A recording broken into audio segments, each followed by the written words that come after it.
За сайхан наацгаас нөө эдида контентээс мэдчилж байна. Бид нар бодиттой баримттай хараат бус хоолны шүмж хүргэж байгаа. За тэгээд та бүхэн манай контентыг дэмжиж байгаа бол лайк, шеэр, комментоор дэмжээрэй. Тэгээд бид нар нэг сонирхолтой шинэ газрын гадаа ирсэн байна. Яг миний ард харж байгаа юм бол энэ бар гэдэг нэртэй шинэ газар нэгдсэн байгаа. 2025 онд байгуулагдсан. Тэгээд надад нэг таалагдж байгаа зүйл нь юу вэ гэвэл Улаанбаатарын хоолны соёл ингээ үргэлжиж байгаа. Тэгээд сонирхолтой шинэ төрлийн хоолнууд бол гарч байгаа. Тэгээд энэ бар гэдэг газарт би 2 3 удаа очиж үзсэн. Тэгээд тэдний beef pastrami сэндвичийг идэж үзчихээ.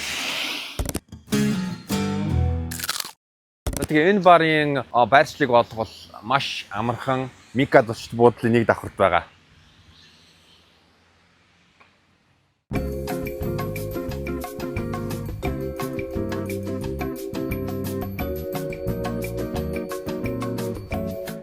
За тэгээд энэ бард ирсэн байна. Меню нь юм байна. Меню нь бас гоё хийдсэн байна. Eat, explore, enjoy таалагдж байна. За тэгээд бидний идэх хоол бол миний идэх хоол бол pastrami сэндвич байгаа. Махын бол Prime Meat-аас авдаг. Тэгвэл нэг юуны beef pastrami-г ярих юм бол 19-р зуунд Румынээс еврей хүмүүс Америкийн Нью-Йорк руу авчирсан. Тэгээд pastrami гэдэг нь румын хэлээр бол хадгалах гэдэг нэртэй юм байлээ. Тэгээд дээрэс нэмээд румынчин тэр pastrami-га Туркээс бас авангуудаа румынд өөрчлөөд тэгээд юу яасан бэлээ. Нутгшуулсан юм бэлээ. Өөр чинь юу вэ гэвэл одоо pastrami-г юугаар бол идэм pastrami beef pastrami бол яг үхрийн гүзэний махаар буюу beef belly, beef plate-ээр хийдэг. Энд бол үхрийн өвчүүгээр бас хийж магадгүй юм байна. Тэгэнгүүт нь pastrami чинь бас хийхэд бас илүү нарийн байдаг. Ягаад гэвэл тэр маха одоо давстай усан дотор ингээд salt brine ингээд байлгаж байгаа. Тэгэнгүүт нь дараа нь одоо бага температурт утаад грил гэж нэрлэх юм уу. Тэр грил дотор ингээд утаад ингээд амтлаад ингээд болгоод бас амар тийм нарийн процесс тийм болохоор яг тиймэрхүү төрлийн хоолыг Монголд бас хийж байгаад бол ер нь таалагдж байгаа. Би энэ барт 2 3 удаа beef pastrami идсэн надад таалагдсан. Тэгээд одоо яг эдида контентоор бичиж гэж шийдсэн. 2 beef pastrami. Тэгээ beef pastrami сэндвич бол Нью-Йоркт алдартай байдаг. Би гэхдээ Америк явж үзээгүй, Нью-Йорк явж үзээгүй. Тэгээ янз бүрийн нэг юуны контент үзэнгүүт нь яг тэр тэ одоо Дели гэдэг газарт нь beef pastrami сэндвичүүдийг ингээд идсэн гой видеонууд байдаг. Тийм учраас Америкт очиж үзээгүйч, Нью-Йоркт очиагүй. Яг Монголд энэ beef pastrami-г их нь бас сонирхолтой санагдаж байна. Тэгээ ингээд хоолны соёл Монголд хөгжөөд Улаанбаатарын төвд бид нар Японы суши идэж болж гин, Солонгос хоол идэж болж гин, Хятад хоол идэж болж гин, Америк хоол идэж болж гин, Итали хоол идэж болж гин. Хотын төвд ганц л хоол байхгүй байгаа. Тэр нь Монгол хоол. За баярлаа. За хоол маань ирчлээ. За энийг хараарай.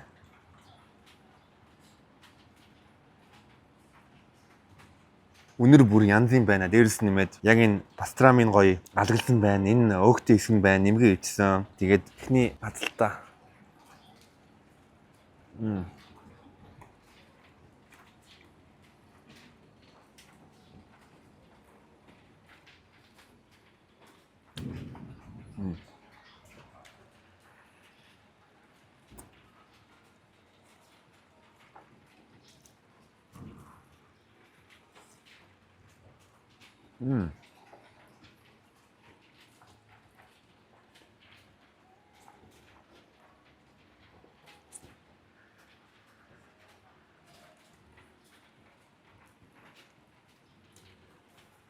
Гिचтэй хичээр амталсан. Тэгээд юу н pastrami нь өөрөө ч гэсэн гоё амттай.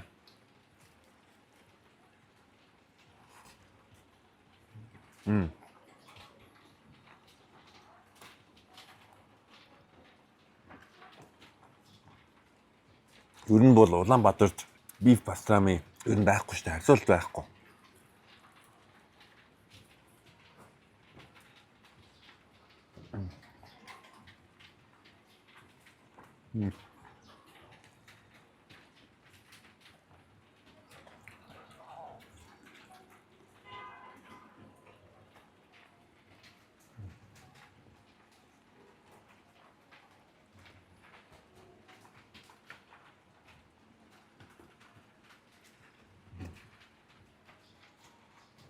Одоо зарим хоолны түүхий эд нь бол Монголд байдаг. Даанч технологи нь эсвэл одоо хийх одоо ноу хау нь арга чарга нь байдгүй. Тэгэнгүүт нь яг энэ биф пастрамыг бас нэг чинь бас Монгол нотгшуулах гэж туршилт хийх гэж бас тодорхой хэмжээний цаг хугацаа болон хөдөлмөр зарцуулсан учраас энийг бол үнэлэх хэрэгтэй.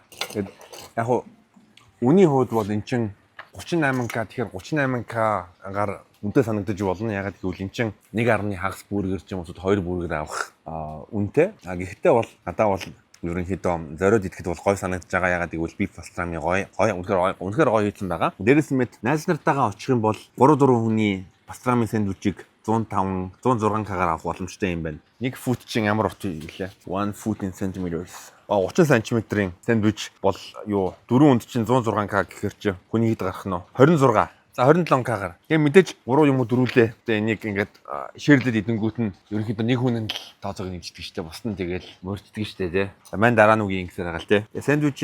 Сэндвичт нь бол хүмүүс дагалж байгаа колестрол салат тэгээд халапиньо.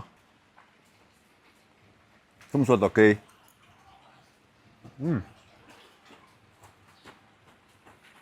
Колестрол салат гоё амттай байна. Fresh.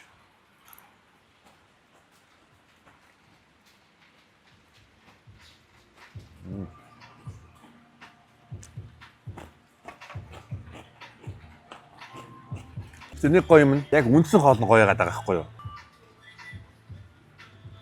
Үндсэн хоол нь гоё. Дагалдаг хоол нь надад нэг чухал биш. Колестрол гоё юм гэхдээ үндсэн хоол нь гоё.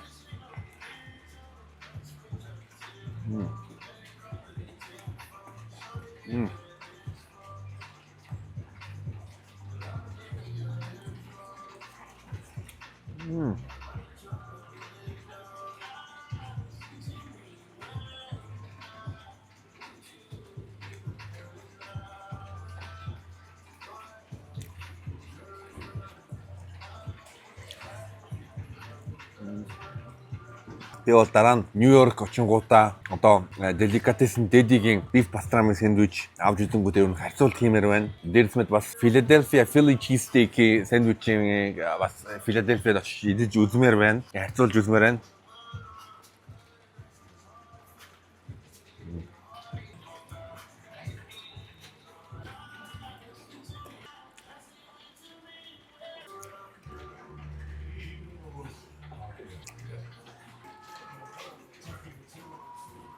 За beef pastramiгаа идчихлээ. Тэгээ би бол 5-аас 5-ыг өгмөр байна. Ягаад вэ гэвэл beef pastrami сэндвич нэгдүгээр Монголд байхгүй. Өөрөөсөө энийгээ боловсруулад Монголд нутгшуулсан. Дээрээс нэмээд гоё амттай байна. Тэгээд ер нь та хэд өөрөөсөө хурж ирээд туршаад үзээрэй. Бас Монголд нэг хоолны соёл Улаанбаатарын хоолны соёл шинэ юм нэвтрүүлж байгаа учраас би 5-аас 5 өгж байна. Ягаад гэвэл шинэ юм хийгээд зориод түүхийд нь Монголд байгаа. Технологи тэгээд арга чаргыг энэ ч одоо ингээд нэвтрүүлсэн байгаа учраас би бол 5-аас 5-ыг өгмөр байна. За тэгээд эдида контент та бүхэнд бодтой баримттай хараад бус хоолны шүмж хүрэхийг зорж байгаа. Манай контентыг дэмжиж байгаа бол лайк, шеэр, сабскрайбаар дэмжээрэй. Гол нь сабскрайбаар дэмжээрэй. 10k хүрмээр байна. За тэгээд дараагийн дугаараараа уулзцаая. Баярлалаа.